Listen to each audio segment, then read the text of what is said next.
O objetivo desse culto é fortalecer a nossa mente, para que a gente não venha se desviar da presença do Senhor.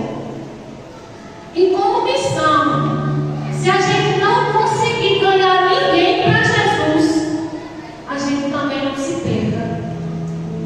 Muitas vezes a gente quer estar na igreja e a gente não consegue evangelizar. A gente não consegue ir até a casa de alguém, dar uma palavra para essa pessoa. Se você é dessa maneira e não consegue, mas se você ficar na sua posição de servo, fazendo a vontade do Senhor, sendo o exemplo que Ele te fez para ser, as pessoas virão mesmo que você não chame. Porque o Senhor te ungiu para levar o Evangelho, o Senhor te ungiu para curar, para ensinar, para dizer que hoje é o dia de ser salvo, mesmo que você não diga uma palavra através da sua vida. O Espírito Santo está sobre você. E Ele não está sobre você para você dizer: eu quero parar. É muito problema, está sendo difícil para mim. De maneira nenhuma. Problema todo mundo tem. O Senhor disse: no mundo tereis aflições. Ele não disse assim: quando você me aceitar vai ser tudo perfeito. Não. Ele disse: você vai ter problema, mas eu estou junto. Se você quiser, eu vou com você. E eu deixei o meu Espírito quando eu subi para ficar com meu Pai, para que você nunca mais fique só. E quando você precisar dizer um versículo, como o irmão Sérgio disse para mim, eu uso a sua boca, eu uso as suas palavras para fortalecer alguém. Quando você precisar orar por alguém da sua casa, por alguém da sua vizinhança, o Espírito Santo que está sobre você, que lhe ungiu, ele vai dar a direção e tudo vai se pôr no lugar. O que está doente vai se levantar e vai glorificar o nome do Senhor.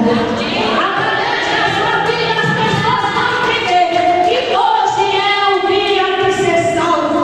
Não é amanhã, mas é hoje, porque o Espírito Santo é ungido. E quando o Pai diga que você vai parar, você não pode parar. Você tem que ajustar a sua casa.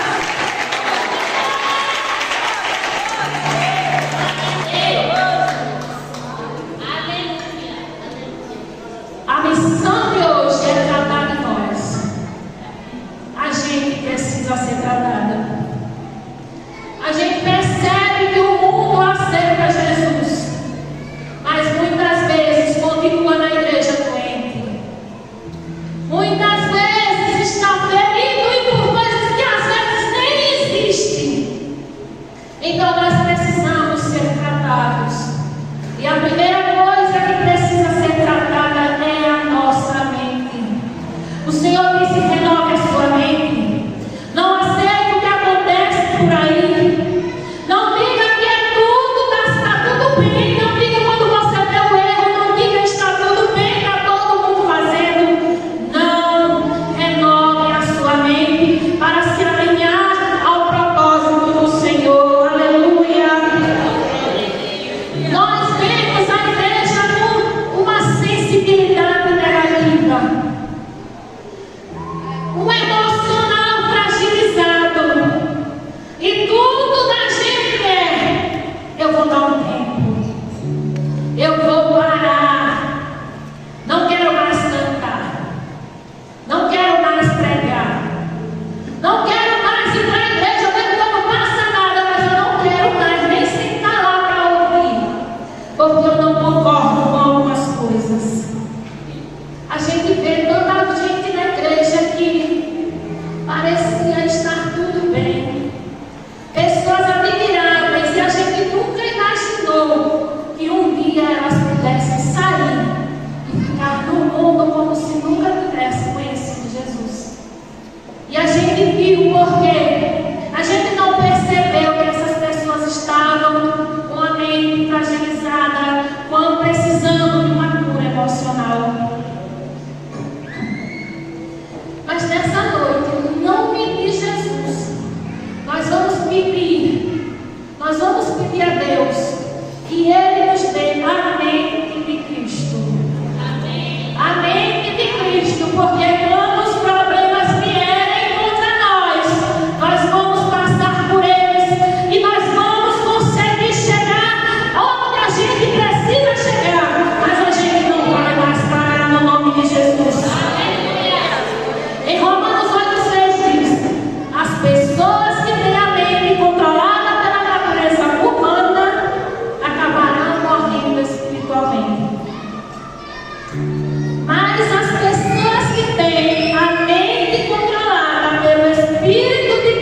gente não fica criando histórias.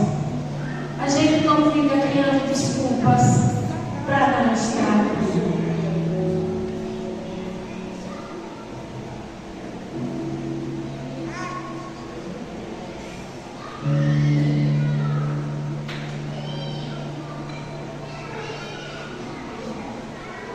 A instabilidade emocional, ela pode ser fruto da nossa vida desde a infância, da maneira como a gente foi tratada a vida toda.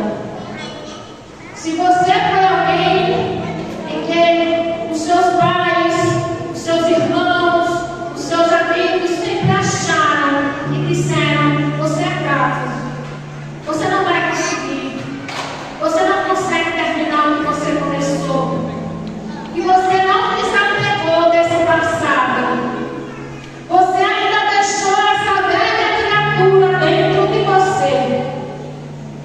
Se você é uma pessoa assim, a probabilidade de ter instabilidade emocional é muito grande. Mas Deus disse que quando estamos em Cristo, novas criaturas nós somos. Então hoje, em nome de Jesus, nós vamos pedir ao Senhor para que toda a instabilidade caia por terra, e que a gente possa dizer: não importa em que momento seja, Jesus, a sua graça me basta. Jesus, a sua graça me basta. Mesmo que eu não tenha nada, mesmo que eu não tenha bens, mesmo que eu não tenha uma família que me ame como eu gostaria, mesmo que eu seja sozinha no mundo, a sua graça me basta. A sua graça me basta, Jesus. Nós não devemos carregar um fardo que não é nosso. Jesus nos libertou, e Ele disse: quando o Filho do Homem os libertar, vocês serão livres. Então não vamos ficar aprisionados a alguma coisa que nos deixa mal, que nos faz ficar pensando que tudo vai dar errado. Não, vamos acreditar no que a palavra do Senhor disse, que nós fomos ungidos pelo Espírito Santo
o meu problema é difícil demais. A pessoa poderia dizer apenas: Deus está no controle e vai acontecer o que Ele quiser que aconteça. A força de uma pessoa não é medida pelo peso que ela suporta carregar. Não. A força de uma pessoa é medida pela reação que ela tem quando vem o desafio. Pela maneira como a gente enfrenta os problemas que vêm sobre nós. Diz qual é a minha força. Quando Deus fazia a obra dele no Velho Testamento, Ele escolhia líderes fortes. Ele escolhia pessoas fortes. Deus não escolhia o mais capacitado em nenhuma área. Deus não escolhia o mais importante. Ele escolhia o forte. Deus não escolhia pessoas ricas. Ele escolhia o forte. Por isso precisamos nos fortalecer, para que, além de escolhido, para além de ser chamado, a gente também seja escolhido para a seara do Senhor. Amém? Quando disseram, Jesus expulsa demônios pelo poder de Beelzebul, Jesus não ficou decepcionado com as pessoas. E Ele não pensou em desistir de nós. Quando disseram, Jesus é um falso profeta, Ele está blasfemando, dizendo que é o Filho de Deus. Ele não pensou em desistir de nós. Mas a gente, por qualquer motivo, pensa em desistir de Jesus. Pensa em parar, pensa que vai dar um tempo, às vezes até muda de igreja, o que não é proibido. Qualquer pessoa pode mudar de uma igreja para outra. Se você está na igreja e percebe, os louvores não são de Deus, a palavra que é pregada não é de Deus, você vai ficar num lugar desse? Não. Mas se você está numa igreja e apenas percebe, tem gente que ainda peca, aí se você for sair por causa disso, você realmente está fora da luz. Então Jesus não pensou em desistir de nós, porque Ele tinha a mente perfeita, porque o Espírito Santo controlava a mente dele. Quando abandonaram e disseram, soltem aquele ladrão, o Barrabás, soltem ele, mas crucifiquem Jesus, nós não queremos ir. Mesmo assim, Ele não desistiu de nós. E Ele não disse em momento nenhum, isso não vale a pena. Em nenhum momento Ele pensou, rapaz, tem gente aqui que eu desço já dessa cruz. Não, de forma alguma. Ele não desistiu de nós. Pelo contrário, por pensar também, Ele atribuiu a maldade das pessoas à ingenuidade. Ele disse: eles não sabem o que fazem. Perdoa, Pai. Eles não sabem o que fazem. O que a gente faria no lugar de Jesus? E suportou tanta coisa e nós não conseguimos suportar nada. Ele disse: suportem uns aos outros. Se o seu irmão te irrita, suporte. Se o seu irmão olha feio para você, suporte. Se o seu irmão não é do jeito que você gostaria, suporte. Ele disse apenas suporte. Porque se você não suportar, você vai achar motivo para deixar Jesus. E Jesus disse: se você estiver aqui comigo apenas pelo que eu tenho para dar nessa vida, vocês são os mais infelizes e miseráveis.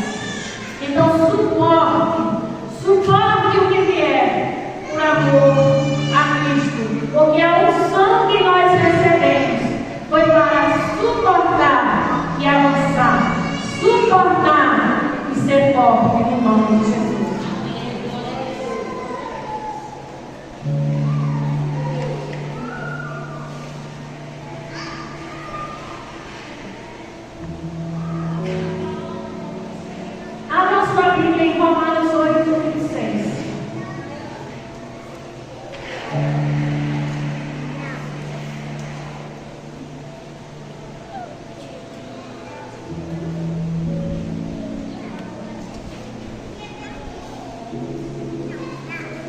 Romanos capítulo 8, versículo 26. Diz assim: assim também o Espírito de Deus vem nos ajudar na nossa fraqueza, pois não sabemos como devemos orar, mas o Espírito de Deus, com gemidos que não podem ser explicados por palavra, pede a Deus em nosso favor. O Espírito Santo pede a Deus em nosso